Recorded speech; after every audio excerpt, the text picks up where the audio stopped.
நம்ம ரொம்பவே சிம்பிளா ஒரு வடை ரெசிபி தாங்க பார்க்க போறோம். இன்னைக்கு நம்ம பட்டாணியை அப்படியே வந்து ஊற வச்சு நம்ம ரொம்பவே சூப்பரா ஒரு பெர்ஃபெக்ட்டான இன்னைக்கு வடை எப்படி செய்யலாம்னு சொல்லிட்டாங்க. நம்ம இன்னைக்கு இந்த வீடியோல பார்க்க போறோம். வாங்க நம்ம வீடியோக்குள்ள போய் எப்படி செய்யணும்னு சொல்லிட்டு பார்த்துடலாம். இப்போ நான் இன்றைக்கி 200 கிராம் அளவு பட்டாணியை நல்லா வந்துட்டு ஊற வச்சு எடுத்திருக்கேன். அதில் இருக்க தண்ணி எல்லாத்தையுமே நல்லா வந்து வடிகட்டி எடுத்துக்கோங்க. வடைக்கு பொதுவாக வந்து தண்ணியே வந்து இருக்கக்கூடாது. நல்லா வடிகட்டினதுக்கப்புறமா இதை வந்துட்டு வேற ஒரு மிக்ஸி ஜாருக்கு வந்து ட்ரான்ஸ்ஃபர் பண்ணி நம்ம வடை மாவு பதத்துக்கு வந்து நம்ம கொரன்னு வந்து அரைச்சி வந்து எடுத்துக்க போகிறோம். பாருங்கள், நம்ம இந்த அளவுக்கு வந்து அரைச்சி எடுத்தாச்சு.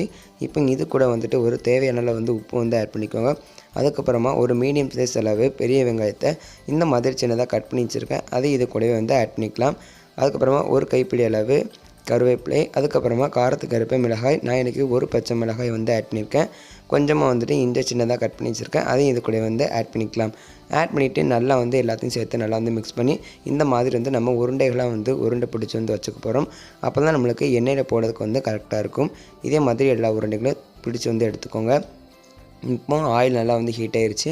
நம்ம உருண்டை பிடிச்சி வச்சுருக்க உருண்டைகளை இந்த மாதிரி நம்ம தட்டி இதில் வந்து ஆட் பண்ணிக்க போகிறோம். நல்லா வந்து ஆயில் வந்து ஹீட் ஆகிருக்கணும். போடும் போது மீடியம் ஃப்ளேமில் வந்து வச்சுக்கோங்க. ஹை ஃப்ளேம் வச்சுட்டு பார்த்தீங்கன்னா வெளியே வந்து தீஞ்சிடும், உள்ளே வந்துட்டு பிறகு வேகாமல் இருக்கும்.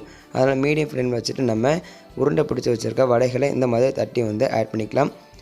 இப்போ நல்லா வந்துட்டு ஒரு 2 நிமிஷம் போல் ஆகிருக்கு. இதை நம்ம நல்லா வந்து வடையை திருப்பி போட்டு நல்லா வந்து வேக வச்சு வந்து எடுத்துக்க போகிறோம். நல்லா 2 சைடும் நல்லா டார்க் அண்ட் ப்ரௌன் ஆகி வந்து வரணும். பாருங்கள், நல்லா வந்து வடை வந்து வந்துருச்சு. உங்களுக்கு நல்லா பார்க்கவே தெரியும். நல்லா வந்து டார்க் அண்ட் ப்ரௌன் ஆகிருச்சு. இந்த ஸ்டேஜில் நீங்கள் ஸ்டவ் ஆஃப் பண்ணிவிட்டு இதை வேறு ஒரு பிளேட்டுக்கு வந்து ட்ரான்ஸ்ஃபர் பண்ணிக்கோங்க. அவ்வளோதான் ஃப்ரெண்ட்ஸ், ரொம்பவே சிம்பிளாக வீட்டிலே வந்துட்டு நம்ம வடை எப்படி செய்யலாம் சொல்லிட்டு பார்த்துட்டோம். இந்த வீடியோ உங்கள் எல்லாத்துக்கும் பிடிச்சிருக்குன்னு நினைக்கிறேன். இந்த வீடியோ பிடிச்சிருந்துச்சுன்னா மறக்காமல் ஃப்ரெண்ட்ஸ்க்கு அளவுக்கு ஷேர் பண்ணிடுங்க. மறக்காமல் நீங்கள் நம்ம சேனலை சப்ஸ்கிரைப் பண்ணிடுங்க. தேங்க்ஸ் ஃபார் வாட்சிங்.